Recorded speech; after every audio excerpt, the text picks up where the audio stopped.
In this hand, you have pocket fours in a low stakes tournament on a large American facing anonymous site.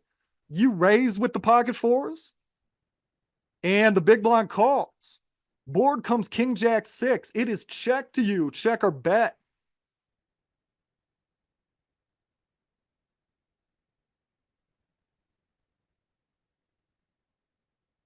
We fire out here, and this player calls.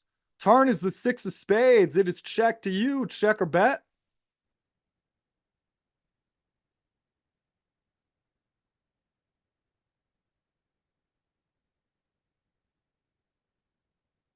We fire 6.7 big blinds, and we are flatted.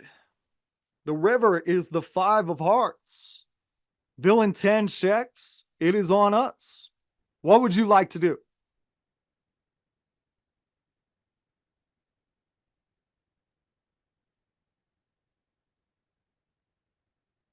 Take a few seconds. Pause if you need more time.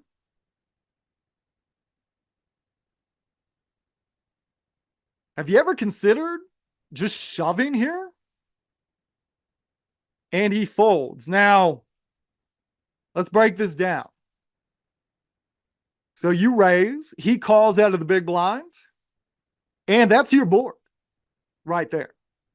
If there were a bunch of 4s, 5s, 6s, 7s, 8s, that's a little bit more in the big blinds range because you're not raising a 6-7 off that much here from the hijack, but he's calling with a lot of those combinations out of the big blind. But the big cards are all you. You have the ace king in your range. You have the kings and jacks in your range. He would have 3-bet with all those combinations, so he can't have the nuts here that often. So you're looking good on this board. You decide to bluff. You're not. This is anonymous poker. No one knows who I am. I'm not going to be balanced. No one's going to know me from anything I do here. So I bet he calls. Turns the 6 of spades. So the pocket 6s might have raised on the flop with all those flush draws and straight draws. Now it's really unlikely he has 6s because it became quads. Not many combos now. Kings and jacks would have 3-bet pre-flop. Aces would have 3-bet pre-flop. So now, what are you worried about? Well, he could have made a flush, but combination-wise, what is much more likely? It's a random king or jack. It's like a jack 7 of diamonds, a king 2 of hearts, something like that. A lot of king 8 offsuits, king 9 offsuits, hands like that. Now, he just calls you on this turn. There's a chance he would have raised with a flush on the turn just to get some value from his hand. So what does he have on this river? It's a king or a jack every single time. Now, if you did not like this river jam, answer me this. What percentage of the time does it have to work? If you want to be critical of it, at least tell me what you're critical of. How often does it need to work? 90% of the time? 50, 40, 60? How often does it need to work? If you bet about 3 times the size of the pot, and I don't think this is 3 times the size of the pot, how often does it need to work? Honestly, answer right now aloud if you didn't like this river jam.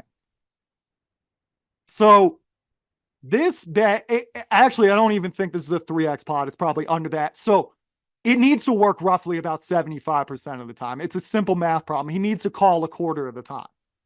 Do you think he does that?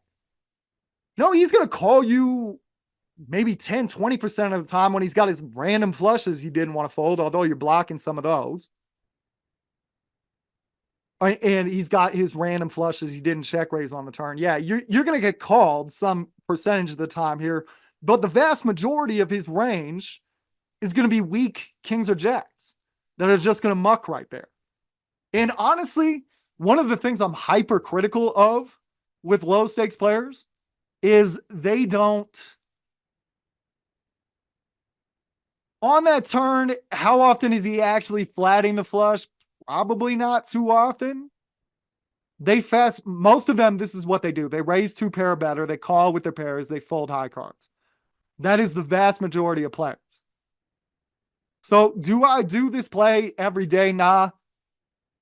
This player,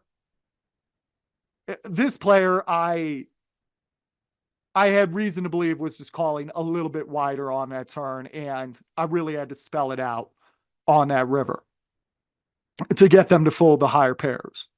But again, this is how you get deep runs.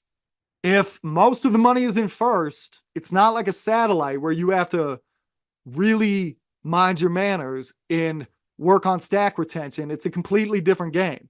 If you build big stacks, if you start the day with 20 tournaments and then you get big stacks in 3 or 4 of them, that could be a really good day if you run it deep, especially if they're paying closer to 10% of the field as opposed to like 20 on different sites.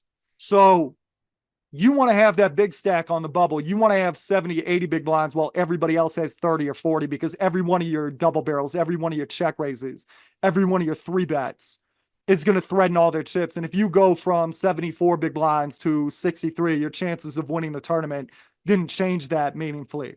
But if they go from 30 big blinds to 16, that actually changed very meaningfully. People always say, how do I build a big stack? You have to take risks like this. It's a very simple math question.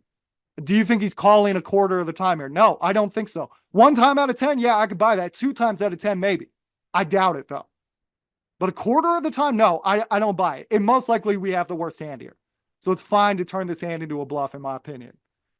If you want to learn more about triple barrel bluffing, go into the information section of this video and get my full-length training pack for free on triple barrel bluffing. You'll love it. And if you want more content just like this, go to pokerheadrush.com. That website, one more time, pokerheadrush.com.